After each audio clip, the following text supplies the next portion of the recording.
Okay, so we developed a concept of the living souvenir. So what we have, what inspired us to develop this concept was that we think that visitors want to leave their marks on the spot they have visited. For example, people draw on the beach, but the problem there is that those marks vanish.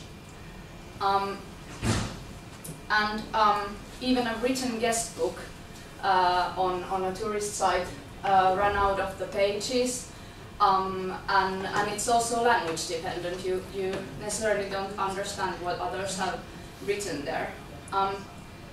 So what would be an ideal mark is that it would be long lasting, it would be personal, and outstanding, and also understandable to different cultures. For example, these are the lovers' logs, which you can see attached on the fences or on the bridges all over the world.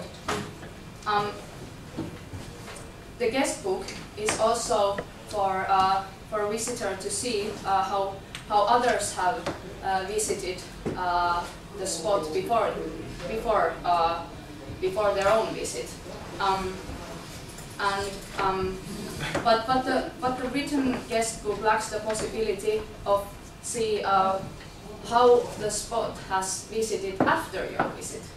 So we could think these interactions like the interactions we have here on the real life. We met each other here, we learned something about each other's lives and each other's history. We left our marks to each other, for example, exchanged knowledge, and we can follow each other afterwards by following each other's on a Twitter or on the Facebook. So we can revisit kind of our interactions we had here on this summer school. So we wanted to offer these similar interactions to the visitors. So we developed a concept of the living souvenir. The concept is an object which user can see and feel on the spot and interact with. For example, in the castle it can be a sword, or in the church it can be a candle.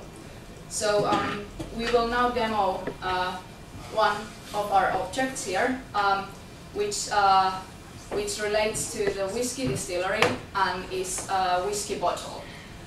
Our tourist arrives at this Andrew's Whiskey Distillery and meets the living souvenir for the very first time. I think it's working. Yeah, really. Yes, ma'am. I'm acting on that.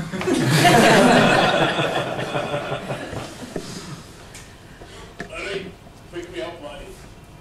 What's this? Pick me up, okay?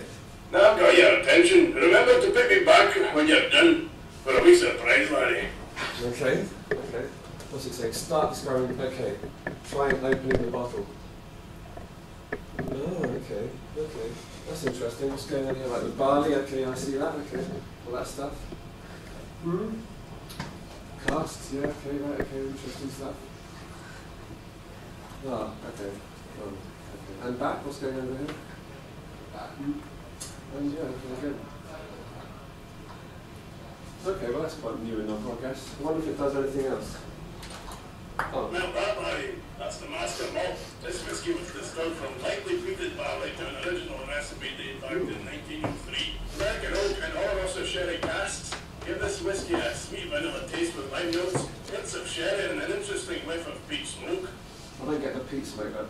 Okay, yeah, okay. Well, it does anything else. More careful, or it'll leave me alone the flare. Okay. Okay, I'll just put that down then, right, okay. See you after. Now I've got your attention. Remember to pick me back when you're done for a wee surprise, laddie. Okay, do I get a surprise? All right, I did get a surprise. What about oh, okay, so I have photos taken me a while. Not the most flattering photo. That's good, okay, I'll keep that, I'll definitely keep that. That's a nice little memento.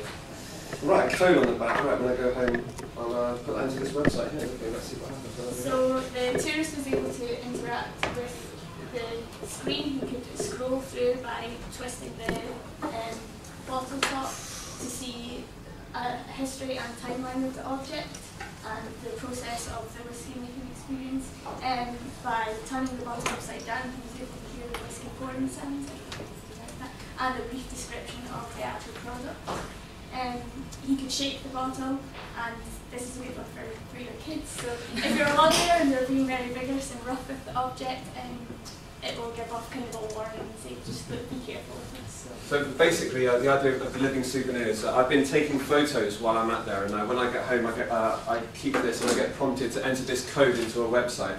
And so I go home and enter this code into a website, and a wonderful, wonderful timeline comes up with lots of photos along it, spaced at intervals. And not only does it tell the history of the object, like how it was made, like it's gonna say some of the information I saw in the museum, but also people have uploaded their own photos, so I can see, since it was placed in the museum, what other people have added photos to it. There's going to be there's a celebrity, we've got a picture of Stephen Fry, and there's lots of different photos that people have taken, and depending on the size of the photo that you can see along the line, that says how popular the photo is. There's certain elements of social media in there, and you can scroll in and out of this timeline and move it along. So the further you scroll in, the more information you can see, like the greater the number of photos.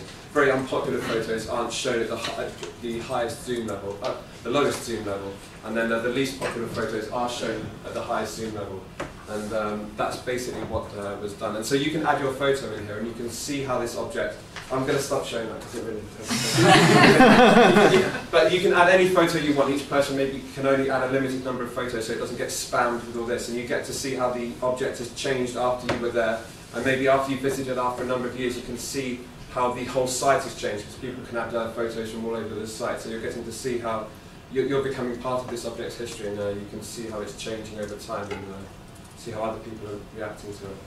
The Living Souvenir, it lets the visitor to leave a personal mark, which is the photo, and the mark is long-lasting because it's on the website. It's also, because it's as a form of photo, it's understandable to different cultures too. And like Thomas mentioned, the marks you leave there, for example, the most interesting ones, the celebrities visiting the spot or something, you can see those photos as a highlights there on the timeline, and you can also scroll on the timeline for the important dates, for example your kid's birth date or whatever, and see what happened to the site back then, and you can see that, okay, like how it looked like when you visited there last summer, and now it's winter, how it has changed, or how the spot changed in different times of the years, and such interactions. So this is like seeing how greatly you affected to someone's life when you encountered him. So it makes the souvenir really living. And as among people, the interactions works in two ways. So you both left a mark to each other, and here the object gave you a souvenir to take with you, the photo of you and it. And finally, you can virtually revisit it. The service is also viral. When using this service, you're attracted to visit new locations, to leave your marks on those. And also you're attracted to actually use the web service for the virtual revisits. And finally, the tourist attraction, the site itself, advantages of the Living Souvenir, because the photos on the web service are marketing as well. Patrick just mentioning a few words about the prototyping or production process, what we did. During the ideation process, we got a bit sensor crazy, so we tried to involve all the sensors we have heard about, like olfactory things, tilt sensor, screwing things, and what you could actually do in the time is like using this tiny switch on the bottom of the bottle and having a tilt sensor.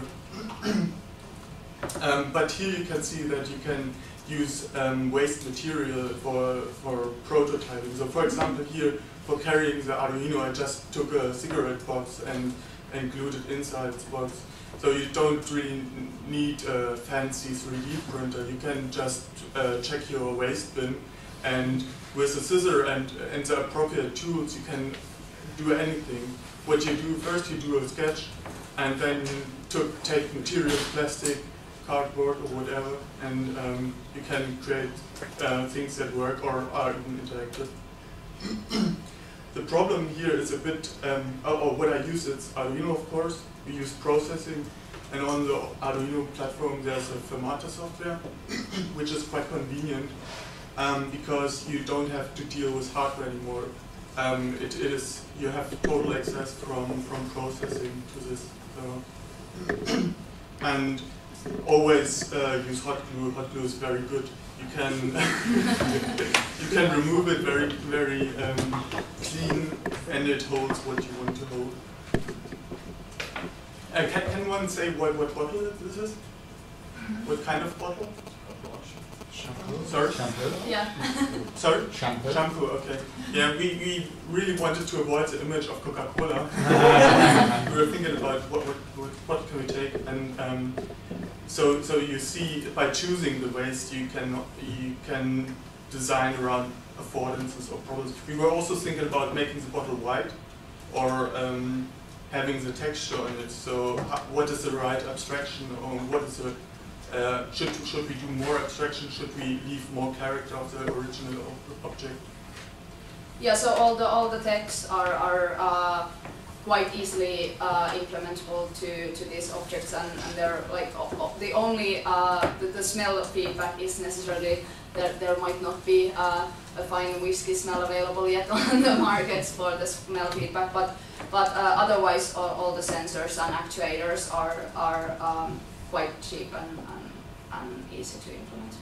The smell things can actually be done quite easily. If you attach, for example, orange juice to alcohol, you can make it vapor quite easily. Yeah, but it doesn't. Yeah, you can't generate all. You have to refill the compartments and stuff. Are we? No.